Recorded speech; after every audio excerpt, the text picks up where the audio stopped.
Ça permet aussi de savoir la position de chaque État membre, par exemple par rapport à l'OTAN, par rapport aux différentes politiques de défense de l'ONU. Et ça permet aussi de savoir comment fonctionnent les institutions de l'Union européenne, comment fonctionne le Conseil, les différentes votes, par exemple le vote à majorité qualifiée, ça nous a permis d'apprendre ça. Au lycée, même à l'école, on ne parle pas trop de l'Europe. On a ça en histoire, mais en général, on va faire ça à la fin de l'année, donc on n'a pas le temps de faire ça, donc c'est vraiment dommage. Et donc là, ça permet vraiment, on va dire, de combler un peu ces cours d'histoire qui nous manqueraient sur l'Europe. Je représentais l'Autriche. L'Autriche dont la neutralité, notamment militaire, était un point constitutionnel.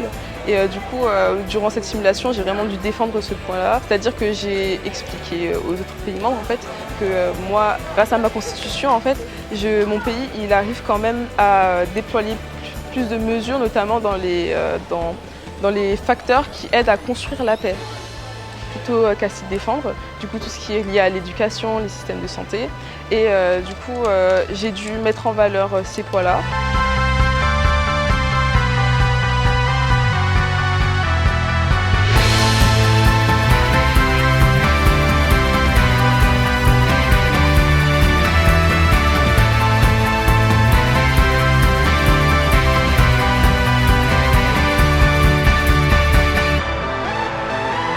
Ce qui nous intéressait au niveau du cours, c'était le fait qu'elles ont compris ce qu'était un compromis politique. Et elles ont encore davantage compris dans la mesure où en fait le groupe des 27 élèves ne se connaissait pas, mais lors de la réunion, ce qui a été décidé était davantage décidé en dehors de la réunion elle-même, lors des petites pauses. C'est une façon de terminer le lycée en ayant, j'espère, compris pourquoi elles avaient appris ce qu'elles ont appris, en tout cas en terminale EHGGSP.